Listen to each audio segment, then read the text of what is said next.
ایسی بیماری کے بارے میں بات کی جاتی ہے جو بہت زیادہ پھیلی ہوئی ہے اور لوگوں کے اندر بے شمار بیماریاں اس کی وجہ سے ہو رہی ہیں۔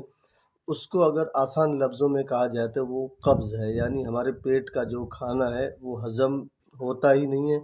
اور اس کے بعد اس کی کئی شکلیں ہوتی ہیں اور لوگوں کو اس کا علم نہیں ہوتا ہے۔ سب سے پہلے ہم نمبر 1 سمجھتے ہیں کہ یہ کانسٹیپیشن اور یہ قبض بد ہضمی یہ ہے کیا، اس کی علامات کیا کیا ہیں، ان کو سمجھنا انتہائی ضروری ہے۔ بہت سارے لوگوں کو یہ قبض ہوتا بھی ہے اور اس کی وجہ سے ان کو کوئی تکلیف ہو رہی ہوتی ہے، لیکن وہ ماننے کو تیار نہیں ہوتے ہیں۔ نمبر 1، ایسے لوگوں کو بعض دفعہ روزانہ جو ہے نا اسٹول پاس نہیں ہوتا، وہ جو ہے کبھی قضائے حاجت کے لیے جاتے ہیں، کبھی باتھ روم جاتے ہی نہیں ہیں، اور کوئی 2-3 دن تک نہیں جاتا، کوئی ایسے ہوتے ہیں جو دن میں 1-2 یا 3 بار چلے جاتے ہیں، اور بعض ایسے ہوتے ہیں جن کا جو ہے قضائے حاجت کے لیے جب جاتے ہیں تو ان کا جو مل ہے وہ پہلا حصہ اس کا سخت ہوتا ہے، اور وہ شدت اتنی ہوتی ہے کہ اس کی وجہ سے ان کو جتنی طاقت لگانی پڑتی ہے اتنا درد بھی محسوس کرنا پڑتا ہے۔ تو یہ کچھ چیزیں ہیں جن کی وجہ سے ہم سمجھ سکتے ہیں اور ڈائگنوز کر سکتے ہیں کہ قبض اصل کہتے کس کو ہیں۔ اس کے بعد ہمیں علاج کی طرف آنا چاہیے تاکہ ہمارے لیے علاج کرنا انتہائی آسان ہو۔ ایسے لوگ اس فیٹی لیور اور آنتوں کی خشکی کی وجہ سے جو ہے اس کے اندر بہت ساری چیزیں محسوس بھی کر رہے ہوتے ہیں، لیکن اس کو وہ کسی کو بتانے کے لیے راضی نہیں ہوتے۔ تو ان کے ساتھ ہوتا کیا ہے، بڑی علامت ہے، میں آپ کو بتا دوں۔ اچانک رات کو وہ سو رہے ہیں، 2-3 گھنٹے کے بعد ان کی آنکھ ایک دم سے کھل جاتی ہے، حالانکہ ان کو کسی نے جگایا نہیں، کوئی الارم نہیں ہے، اور ایسے لوگوں کو اچانک پسینہ بھی آتا ہے، اچانک جو ہے بے چینی تھوڑی سی ہوئی اور بہت زیادہ پسینہ آ گیا ہے، تو یہ بھی اس کی علامت ہے کہ آپ کا فیٹی لیور، آنتوں میں خشکی، اور آپ کو قبض ہو رہا ہے،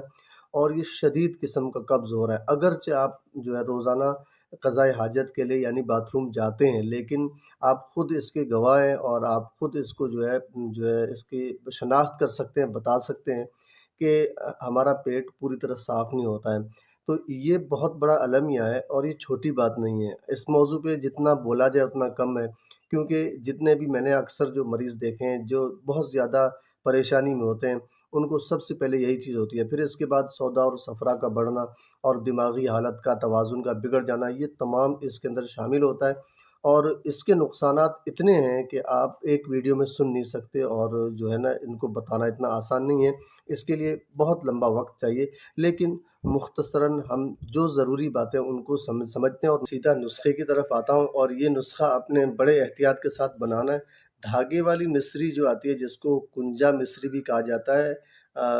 کچھ لوگوں نے بچپن میں کافی دیکھا ہوگا، گاؤں دیہاتوں میں عام سے مل جاتی تھی، لیکن اب جو ہے وہ دوائی کی شکل میں ملتی ہے، لوگ اس کو زیادہ استعمال نہیں کرتے ہیں، تو یہ ایک ویسے مذہبی چیز ہے۔ تو اس کو جو ہے آپ لے لیں کنجا مصری کو، اور یہ آپ لے لیں جناب تقریباً 50 گرام لے لیں، اور 50 گرام ہی آپ لے لیں سونف، یہ دونوں ہو گئے۔ اس میں آپ نے 30 گرام جو ہے سنا کی پتی ڈالنی ہے۔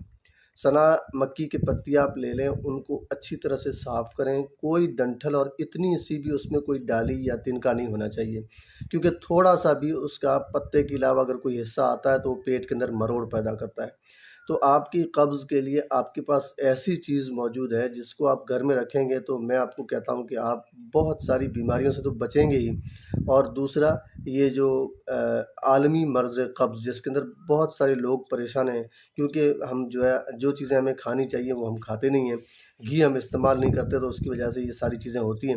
تو اس سے آپ کا چھٹکارا ہو جائے گا۔ کھانا کیسے، یہ بھی آپ نے سننا بہت ضروری ہے۔ اس کو کھانے کے لیے آپ نے آدھی چمچی یا اس سے تھوڑا زیادہ، جیسا مرض ہو، دونوں ٹائم آپ نے کھانے کے آدھے گھنٹے بعد کھا لینا ہے۔ بہت بہت شکریہ۔